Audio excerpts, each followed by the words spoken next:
What's going on, everybody? It is Luke. Today we're talking about redemption of rewards. And we're talking about Capital on Tap right now, but we're also going to be touching over AMEX and the AMEX points. So, historically, and in the past, as well as many other people like you and other people that sell on Amazon, are probably taking convert to balance or convert to cash. Not always, sometimes you're probably playing around with some gift cards, but some food for thought, right? Because when you convert to balance, which is what I used to always do for cashback. So obviously I've just redeemed some stuff recently, well today, so it's pretty much nothing on there. But you would usually just come in and you would convert to your balance or you convert to cash, right? And you get the 1% and redemption's free. So pretty straightforward. And then you would redeem it, it goes against your balance, and win-win, get some cash back. Well, the one downside about that is that when you do year-end accounts, again, it's not financial advisor, not financial advisor, but when you do your year-end accounts, that cash, that money, is seen as an income. So let's say you earn 3-4 grand from Capital on Tap, just an example. Obviously, that's seen as income, so you'll be potentially taxed on that. Obviously, make some profit and be taxed accordingly, right? So you're obviously losing a little bit of that cash back to tax. So you're not getting as much as what you see initially when you redeem. Okay, not the end of the world, you're still getting money, blah, blah, blah. Well, something that I'm now doing, and I've shifted to, is redeeming for e-gift cards. So 2 reasons. The first one is this does not count as cash. Points on like a reward card or like a Capital on Tap card are not cash until converted or redeemed into cash. So it doesn't exist in theory. By converting it into e-gift card, not only do you get a 2% bonus, which is an extra bonus on top of the bonus cashback that you get, but it doesn't count as income because it's not cash. You know, like you've probably seen on many gift cards and receipts and little coupons. All gift cards, all receipts, all like, you know, a Sainsbury's £10 off voucher says this is not redeemable for cash. The actual cash value is like a penny, something like that. So basically it doesn't exist in terms of it's not got a value, even though it does, right? Because it's just the way it works. So not only are you getting 2%, but you're not going to get a tax on that like you would if you converted it into cash itself, into pure money. So that's not only you getting obviously 2%, which is up, but you're not losing money. So win-win. So then the next port of call is, well, can you work out a way to do this? Because this is the more beneficial route to take that either improves your business or it improves you personally. So what do I mean by that? Well, you can kind of see here, there might be things that you do personally. You might buy a shit ton of stuff on Amazon. I don't know. I know Natalie Cromie buys a lot on Amazon, or Matt Cromie, one of the two, or both. You might do a lot of eating out, so a dining out card, right? You might want to reinvest it into the business and get an Argos voucher with 2%, improvement on it. Improvement there. A Tesco's, for example. Or maybe you want to get your shopping for free, or you want to go and get, a new appliance, or maybe you just want to convert it to Airbnb, for example. So this is what I do. Airbnb. Now, how do you work that out? Well, what do I spend a lot, not a lot of money, but what do I spend money on throughout the year that I always seem to do because it's just what I do a lot of? Airbnb. I'll go away for long weekends. I'll go away for this, that, and the other. Maybe I'll go away with my friends. Maybe I'll go back to England, and it'd be nice to not always, depending on how long I go for, nice to have a place to myself, to work, to do stuff, whatever, to network.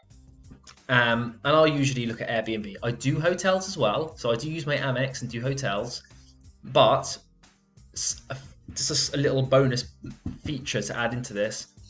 If you want to get Airbnb through Amex, it costs you over double the amount of points.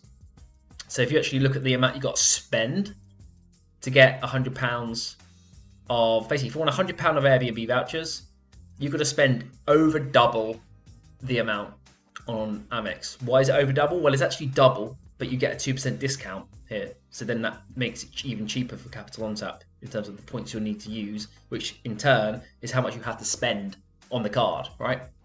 So even though they have that, it's not always worth going, oh, I use the Amex, got loads of points. Oh, Airbnb, sweet. Like, you should not be doing that. Initially, you probably are like, free flights, free this. You might say, well, why don't I use it for flights? Everyone uses Avios or Amex Travel. Well, let's think about it. I'll always get an Airbnb. There isn't alternatives really to Airbnb as such, right? There's hotels, but I don't always stay at hotels. But Airbnb is itself pretty much a monopoly, if you kind of get what I mean. I won't go anywhere else to look for a place to stay if I'm looking to get like a flat. But on airlines there are, right? Like you can use your Amex and go on different airlines and all that kind of thing. So I'll get a Ryanair flight for 120 quid. Yeah. And I would, if I use my Amex points to do that, to get free flights, I'll still have to go and pay for the Airbnb. So the Airbnb is still getting paid for. Not only am I getting 2% by doing it this way, so a little bit of an extra, reason to do it, but that 120 quid Ryanair flight, if I actually went, let's say, through Finnair, right? Finnair is one of the airlines that Amex partners with. Well, if you just go into their website normally and look at the flight, it might cost, the same flight might cost £200. So obviously £200 worth of points is going to be, let's say it's 50,000 points, Amex points. Let's make it, an example, make it up. And you might think, that's fine, I'll do that, free flights. Okay, but I can get a Ryanair flight for 120 quid, which is 80 quid cheaper. So if Ryanair was on Amex, it wouldn't cost you 50,000 points, it would cost you like 38,000 points, because the value it's trying to add up to pay for that is less. So it doesn't need to use as many points to equal 120 quid. Do you get what I mean? But with Airbnb, it doesn't matter what I do, I'm still having to pay the same. So why wouldn't I just pay for the Airbnb for free and then get an 80 quid saving on the flight by just getting through Ryanair instead of going through the Finnair way, using the equivalent points? But that's still, even though it's points, it's still cash equivalent, and you can use that for something else, which is then going to be worth an amount, and I can do it that way. So I'm getting it cheaper on the airlines, still covering the Airbnb, and we're not only getting 2% bonus here, we're also saving that 80 quid on the flights, because Finnair's an extra 80 quid, because Ryanair's normally the cheapest, right? You kind of get where I'm going with this. So it's about like connecting the dots on all of this, rather than just blasé and going, yeah, free flight's cool, and that's so cool, like, oh mate, my mum, free flight. Like, yeah, it's cool to do it at the beginning, but then, think about how many points you're probably getting over the years. Like, think over 5 years, how many points you would have, and think how much lost value you could have lost from that. You could have lost like a first class flight, or maybe not that, depending on the size of your seller, but you could have lost like a couple of weeks Airbnb, the equivalent, because you're paying overinflated points for the flights. That's where I'm going with it. So not only that, but with the Airbnb, I now don't have to pay out of my own pocket for the Airbnb.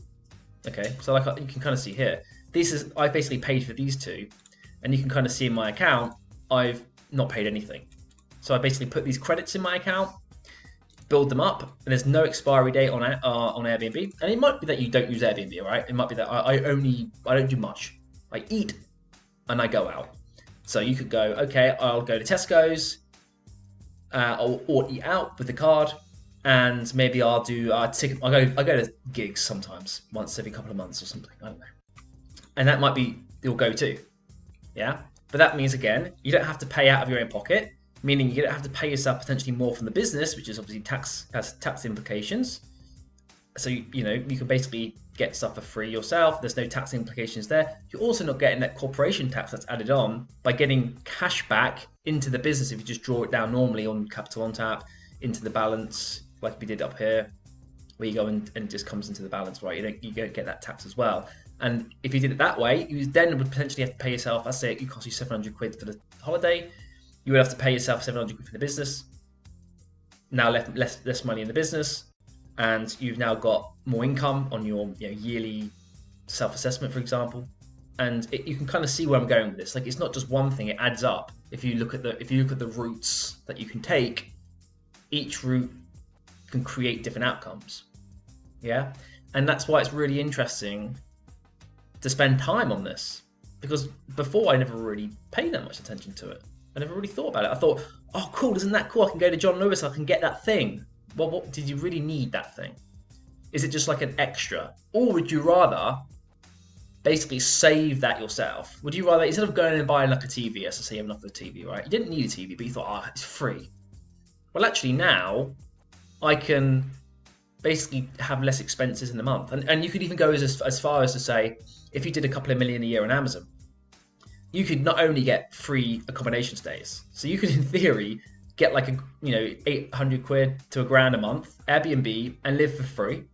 So now you basically could rent out your property, or you could, I don't know, you could do something like that, or you could go and live abroad for free all the time. You might be like, I wouldn't do that. Obviously, each scenario is going to be different for everybody. It might be that you obviously want to do a hotel gift thing, take a family on holiday or something, because that's the main event of the year for you. And there's so many opportunities here. If you just basically just engineer it to your own circumstances. Ultimately, if you want to live the ultimate digital nomad life, you could get travel with Uber here around the cities of most major cities in the world. Sorry, would use Uber. You can also use, potentially, if you were just doing it in the United Kingdom itself, living in different places, different cities, you could do it. You could use that. You could also, that's obviously a travel card. You could kind of look for flights on there. A little bit expensive, I looked. So you might also want to put some money through Amex to get potentially some flights.